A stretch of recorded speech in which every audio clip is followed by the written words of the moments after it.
Sebelum masuk ke materi marketing plan-nya, kami akan menjelaskan terkait perbedaan sentral dan desentral.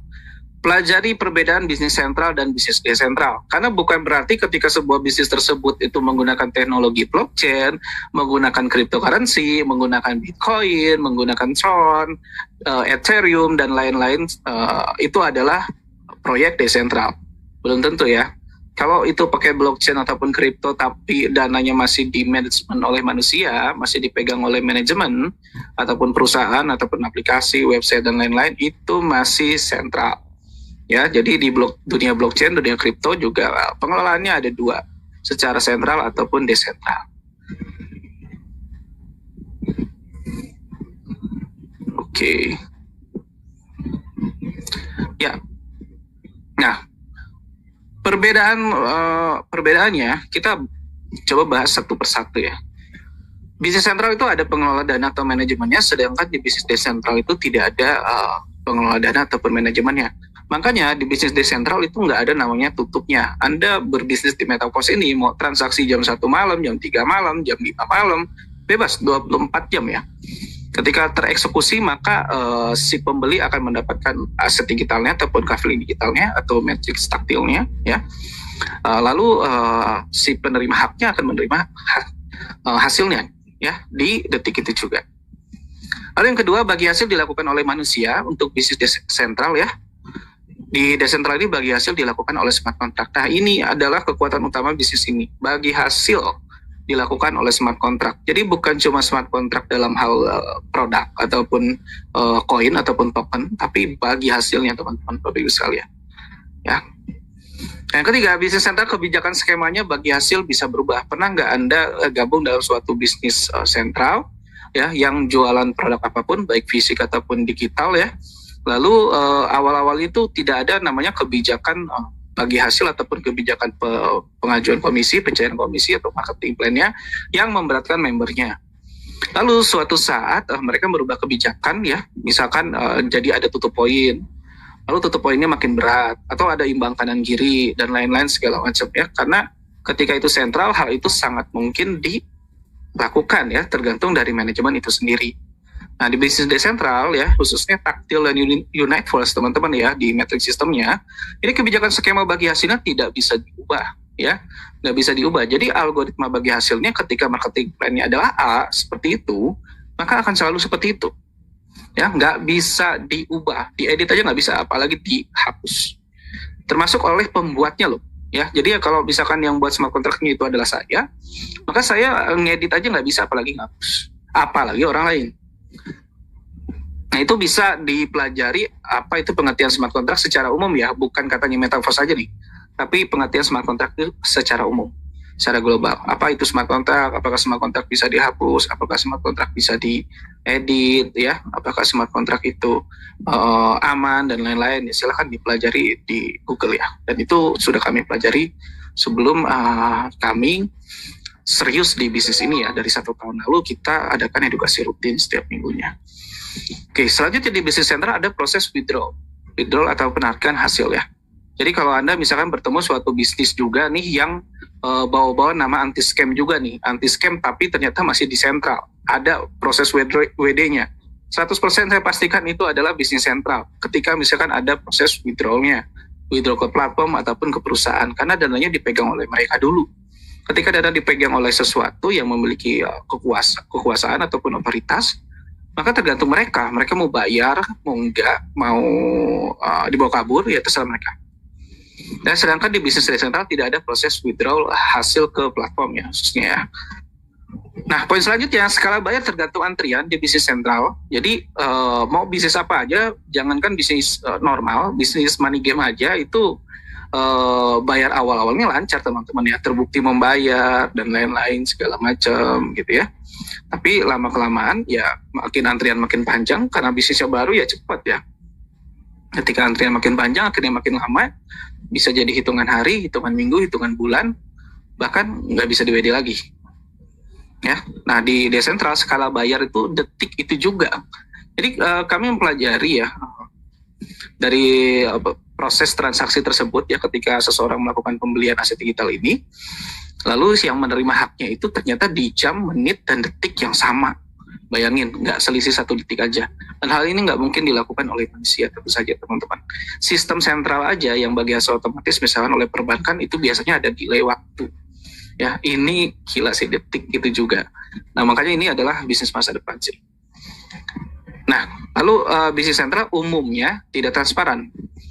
Sedangkan bisnis desentral itu 100% transparan. Contoh gini, ketika Anda misalkan diajak bergabung di suatu bisnis sentral ya, ataupun dapat informasi bahwa seseorang ini mendapatkan hasil besar di bisnis sentral, memiliki 4 rumah, punya tanah di mana-mana, mobil dan lain-lain, itu bisa iya, bisa enggak. Bisa jadi bukan dari bisnis itu saja, bisa jadi dari warisan dan lain-lain segala macam. Karena kita nggak bisa cek namanya, rekening korannya. Ya, kita nggak mungkin minta ke mereka, Pak, coba saya lihat rekening korannya dong 1 tahun terakhir ataupun kayak gimana ya. Nah, nggak bisa. Tapi di bisnis desentral ya itu simpel banget. Anda tinggal minta alamat walletnya ya. Itu bisa dipantau bukan cuman history dari saat itu ke belakang, tapi history saat itu ke depan. Jadi history in out di alamat wallet itu ya, itu kayak nomor rekening, pemasukan, pengeluaran itu bisa dicek 24 jam. Bahkan ketika Anda belum bergabung sekalipun. Ya, dan ketransparansian itu juga terjadi bahkan ketika Anda membeli asetnya, Anda bisa tahu siapa yang menerima hasilnya. Dan kapanpun Anda mendapatkan hasil, walaupun itu misalkan bukan dari pemasaran Anda bisa tahu ini dari pembelian siapa. Ya, karena basically bisnisnya ini adalah bisnis pemasaran, bukan bisnis investasi. Jadi kita masarin dulu ke 2-6 orang, setelah itu kita bisa dapat passive income dari sebagian omset mereka. Oke, dan ini adalah Metaverse 2.0. Nah, berikut adalah runtutan yang kami pelajari money game, skema Ponzi versus Metaverse. Karena kebetulan UFT Academy Indonesia ini sendiri itu didirikan ya, kami bergabung, saya pribadi khususnya ya, mengumpulkan puluhan leader ya di beberapa kota ya, yang sama-sama korban scam. Ya, jadi rata-rata itu karena money game ataupun skema Ponzi. Jadi ini yang kami pelajari perbedaannya dengan Metaverse ya. Pertama, money game skema Ponzi itu adalah skema bisnis investasi. Duduk jam dapat duit. Anda naruh uang langsung tuh pasti dapat duit tuh. Nah, sedangkan Metaverse itu adalah bisnis pemasaran jual beli aset digital. Ketika Anda sudah beli aset digitalnya, beli kafe digitalnya, lalu Anda nggak masarin, ya pasti Anda nggak akan dapat apa-apa di bisnis ini. Tapi ketika Anda berhasil memasarkan ke 1-2 orang saja, lalu mereka melakukan hal yang sama, Anda udah mendapatkan kepastian passive income yang cenderung naik. Ya, bukan dapatnya segitu aja, tapi cenderung naik. Ya, nah nanti kita bahas bagaimana uang 1 juta menjadi puluhan juta per bulan ya dalam 3 bulan. Nah, poin yang kedua, di money game skema Ponzi itu modalnya seolah-olah utuh 100%. Bisa ditarik kapan aja dan lain-lain segala macam. Misal Anda narik 10 juta, nanti akan ada saldonya 10 juta. Lalu Anda mendapatkan profit mau besoknya, mau minggunya ataupun bulannya. Ketika nambah keuntungan 1.000 perak pun, ketika modal kita utuh 100%, berarti itu sudah jadi beban sistemnya mereka. Tergantung bisnis itu benar nggak diputar di sana atau tidak. Atau ternyata cuma bagi-bagian uang member saja, tetapi memiliki beban sistem. Gitu. Nah, ini kan yang tidak yang nggak masuk di siklus ekonomi ya. Nah, karena pada dasar siklus ekonomi juga kan perputaran uang ya, perputaran uang. Tapi ya uangnya ya 100% diterima 100% ya kayak gitu. Nggak ada namanya beban sistem harus sih. Nah, di poin kedua ini di Metaverse ya, itu modal dibelikan aset digital. Untuk yang angkat tangan nanti di sesi tanya jawab ya, biar semua peserta malam hari ini bisa fokus dulu di materi. Nanti sesi tanya jawab bebas kok ya, khususnya buat Anda yang belum bergabung. Nah, poin kedua ini di Metaverse modal dibelikan aset digital, ada barang yang dimiliki ya. Nah, gitu. Di ketiga, money game skema Ponzi itu menjanjikan hasil yang tidak masuk akal, yang tidak jelas sumber hasilnya. Jadi buat mereka-mereka yang nggak tahu dari mana juga uangnya, yang penting saya dapat hasil gitu ya. Nah, sebenarnya kalau main sendiri sih nggak ada terlalu masalah ya. Yang paling beban moralnya tuh kalau sampai Anda ngajak orang gitu ya. Di skema kayak gitu tuh beban moral banget sih. Nah, di Metaverse hasilnya sesuai pemasaran Anda, tim Anda, atasan Anda, dan tim atasan Anda lainnya. Jadi kalau ada yang bilang juga ini MLM, juga nggak juga ya. Karena skema network marketing khususnya MLM yang diketahui masyarakat Indonesia umumnya biasanya piramid aja. yang cuma bawah ngasih ke atas. Padahal skema itu selalu berkembang, ada binary, trinary, matahari, dan lain-lain. Dan Metaverse ini memiliki sistem pola bagi hasil pertama di dunia, namanya matrix system, yang memungkinkan bukan saling memberi bawah ke atas saja, ya, tapi atas bisa ngasih ke bawah dan samping kanan kiri bisa saling ngasih juga, ya, seperti itu. Dan transparan sumber hasilnya. Ya tadi kita bisa tahu kita dapat hasilnya dari pembelian siapa sih, gitu. Jadi kita dapat hasil baik dari pemasaran kita ataupun siapapun juga, baik atas, bawah, samping, kanan, kiri, itu dari pemasaran yang terjadi. Jadi dari transaksi yang memang terjadi. Jelas sumber hasilnya. Oke, selanjutnya di skema money game yang join duluan yang jadi pemenang, yang join belakangan jadi korban. Sedangkan di Metaverse memiliki kesamaan peluang, kerja keras dan kerja sama tim menentukan seberapa besar penghasilannya. Ini kejadian banget ya. Ini kejadian banget bahkan di saya pribadi. Penghasilan saya sama download langsung saya itu gedean langsung saya. Sama cucu saya gedean cucu saya. Ya, cucu saya itu lebih gede dari atasan. Ya, kayak gitu ya. Jadi sangat besar banget kemungkinan nyalip penghasilan Anda ketika mereka memang kerja lebih keras, ya. Karena marketing plan-nya menurut kami memang sangat adil sih ya. Penjualan pribadi 3/6, untuk upline cuma 1/6, ya. 2/6-nya lagi ini bisa saling kasih kiri kanan atas bawah. Belum tentu ke upline. Nah, selanjutnya di skema money game tidak ada produk ataupun aset dimiliki, sedangkan di Metaverse ini memiliki aset digital kepemilikan Anda pribadi. Kalau Anda pernah mengikuti sebuah NFT atau non fungible token ya di ekosistem kripto ya, ini hampir mirip, cuman bedanya kalau di NFT itu kita beli satu dapat satu. Dan di sini itu kita beli satu dapat 3 atau dapat 6. Bahkan di penjualan terakhir itu dipakai untuk membeli 3 atau 6 baru lagi. Makanya nggak habis-habis. Kalau NFT kita beli satu kali lalu kita upping harga, terjual ya, dibeli oleh orang lain, maka kita tidak memiliki NFT itu lagi. Ya, jadi beli sekali buat untung sekali doang. Nah, di sini beli sekali untuk untung berkali-kali. Nah, ini menariknya ya. Oke, saya lanjutin. Di skema money game pasti ada beban sistem yang berpotensi gagal bayar. Terjadi karena beban dana keluar semakin besar, namun pemasukan semakin lama bisa semakin kecil. Nah, dan di Metaverse kenapa bisa mengklaim anti scam, anti gagal bayar, teman-teman, Bapak Ibu sekalian?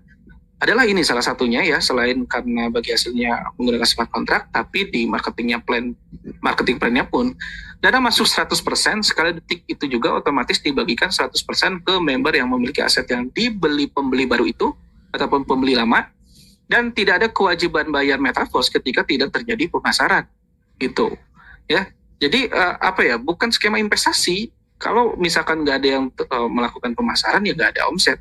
Sama kayak saya punya perusahaan agensi properti deh, saya bangun perusahaan ya, sistem manajemen, admin, finance dan lain-lain, dan juga tim marketing. Ketika tim marketing saya nggak ada jualan sama sekali, maka saya sebagai pemilik yang nggak ada passive income-nya gitu. Jadi senormal itu sih. Dan di poin lain, kalau di sistem money game atau skema Ponzi, hasil terpusat dan dikendalikan platform ataupun perusahaan. Sehingga kapanpun hasil kerja Anda bisa dibawa kabur. Sedangkan di Metaverse, dana hasil otomatis dibagikan tanpa adanya pengumpulan hasil member. Ya, sehingga tidak ada risiko hasil kerja kita dibawa kabur. Tidak ada risiko, teman-teman, Bapak Ibu sekalian. Dan umumnya memang money game skema Ponzi yang pakai website ataupun aplikasi, ya mereka menutup aplikasinya ataupun websitenya itu utamanya untuk membawa uang yang mereka pegang saat itu, ya, baik termasuk itu adalah hasil kerja Anda sendiri yang belum Anda WD ya. Nah, di Metaverse itu nggak ada kebutuhan itu.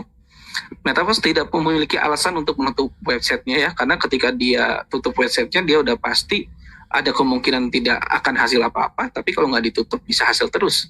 Walaupun sebenarnya di Metaverse ini khususnya taktil program ya, itu sudah di-open bagaimana caranya kita registrasi dan bahkan bertransaksi di taktil matrix tanpa menggunakan website sama sekali. Jadi websitenya mau maintain pun dan lain-lain, ada opsi registrasi ataupun pembelian kapling digital ini secara manual.